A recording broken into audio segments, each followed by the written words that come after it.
When Eastenders asked me to direct these particular episodes, of course, I was very excited.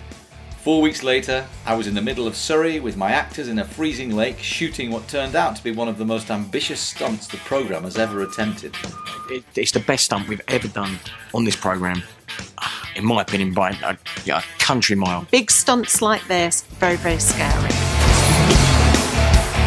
When I came on board, the production office had already booked the underwater stage at Pinewood Studios. They knew they wanted a 3-part stunt that began with a spectacular car crash and ended up with the 2 children trapped in the car in the water. But how exactly they were going to achieve that was, well, quite frankly, down to me. First, of course, there's always the studio elements to record. Here we're all in a very familiar environment in a state of relative calm. Action! Oh yeah, you stole my property. I'm about to damage to the pub because me fortune. You're not a blaming soccer. You've got to I think there were about 13 of us in the room and just shouting and screaming at each other. And we had a field day shooting it because the director said that we could just talk over each other's lines, which we're never allowed to do. Everyone knows that about other people's business. Just so should you. Yeah, but you can only have a civilised conversation. It's always tricky when you get a lot of people in a particular scene, but I was helped enormously by the fact that that set is so small. There's not a lot of places for them to run away and hide. When Steve comes in, eventually, Adam, let him cross over there to Sophie, and you're down here.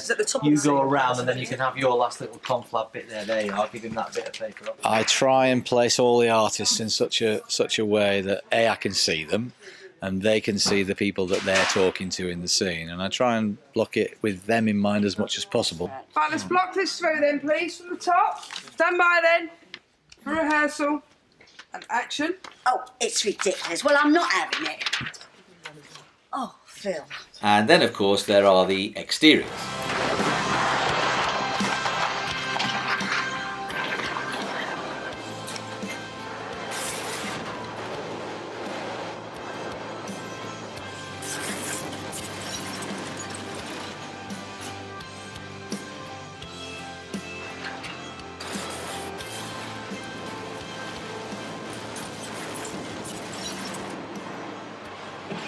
Watching the stunt after all the setting up and planning should be the easiest bit, but it's certainly the most nerve-wracking. Because up to this point, for me, it's all been theory. I mean, especially since the crash in this instance is really just the beginning of a bigger journey with more and more progressive and life-threatening complications. I'd never employ you again. It was a worry that the car wouldn't actually land on its 4 wheels. That was my biggest worry, and to see it land on 4 wheels and Lee Sheward, the stunt coordinator, to walk away from it was quite spectacularly brilliant. The problem is with the lens is such a wide angle. It just sees the whole world and it'll see the pipes and everything else. I'll never disguise it. It takes quite a lot of planning, as you can imagine, because we have to find the right location first and foremost, and then we have to make sure that the stunt coordinator is happy with doing the stunt as required, and that we are able to service the story and do what the script requirements are, as well as make it look as realistic and believable as possible. Well, I'm very pleased. It did what we said it would do. The hardest bit was trying to get the car to stay on its wheels. I'll give it as much full lock as I can, so that as it reverses, it sort of does that to the road. Right, okay. We looked at a lot of locations before I finally chose this one. As with all filmmaking, unless there's a bottomless pit of money, there's always going to be some kind of compromise. Charlie, right at the top of this scene, can you be a little bit more nervous, please? Stand by. Right, still. And I'll be a lot further over in a minute. action.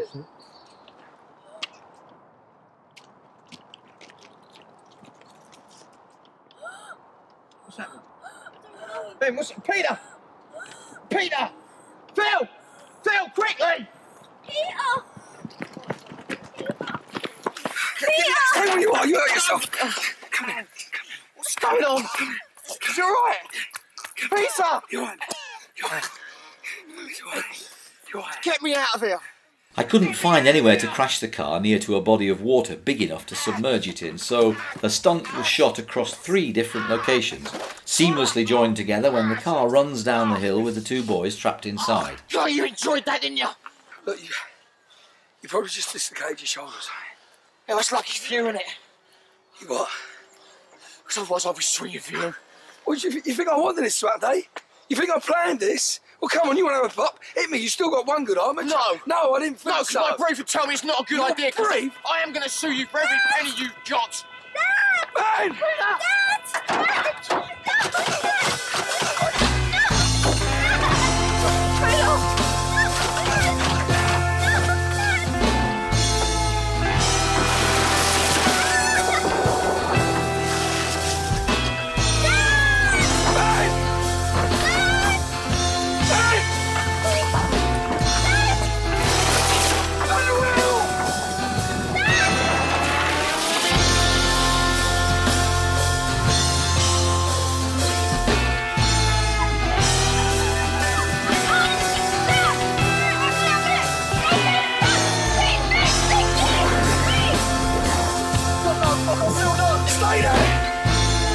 Once you get the added element of actors in the water, the whole thing suddenly becomes a great deal more complicated and dangerous.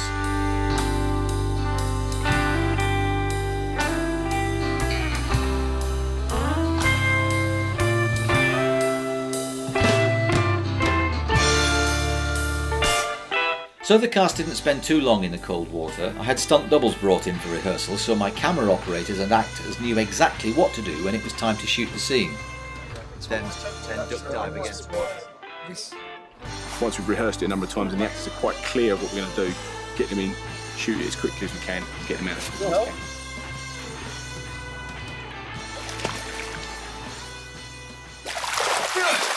Phil, what's happening? Phil, what's going on? Can you see him? Phil, what's happening? Okay, let's take it back to the movie. It's not nice in there. It is cold. I mean, yeah, all right, we've got wetsuits on, which takes a lot of the chill off it, but it's not pleasant. We created an airlock inside the car where the two children are trapped as it slips beneath the lake and submerges. This meant that the rest of the scenes could then ostensibly be shot underwater on the famous 007 U stage at Pinewood Studios. The original draft of the script had the boys trapped inside the car in the water, but I added to that a little. Chase, because it makes me better. You should run from this place, because it makes me better.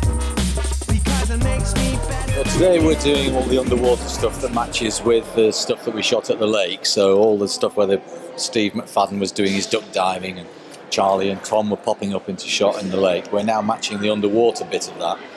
And this bit's quite tricky because this has got to match the car filling with water with the actual actors in it. So the boys are safe. They can't use breathing apparatus, they're too young and they're not trained in it. So in order to keep them calm and confident and safe, what we're going to do is have them stand up in the sunroof gap. So when we drop the car under the water, the car will never go below the water level in the sunroof. So they can take a breath, pop under the sunroof, do the mad acting up above the sunroof again, and they can breathe as normal. Are we gonna die? No! We are, aren't we? But that'll come! It can't! It'll come! I promise! My responsibility is to take everything from the script, which the director and the actors need to do, is to think about how we're going to light it and what will the safety be like for the kids and for Steve inside the car.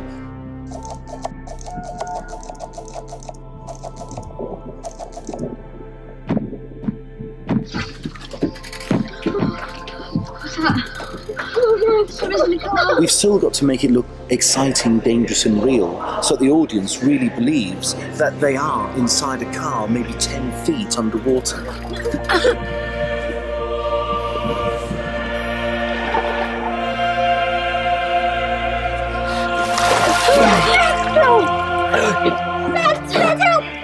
It's all right. Calm down, calm down, calm down.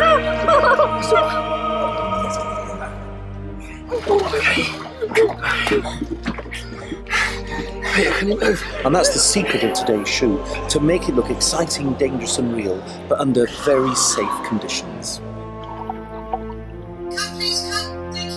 The most important thing for me is to make sure that the actors, the children and especially, are confident. So basically I'm going at the speed of the kids today and how they acclimatise.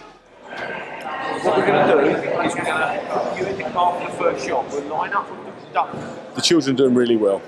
Both boys, although we had a rehearsal prior to shooting, it doesn't really give you an assessment too much of what they can do, but they've really stood up to it. I mean, in the previous take, Tom was actually completely submerged in the car, pinned to the roof, holding his breath. And yes, I've got hold of him, yes, there's exit points, and yes, there's safety divers, but the boys have never done anything like this before, so the whole thing is completely new to them, and they're really, really doing well. 6, 7, 8, 9, 10.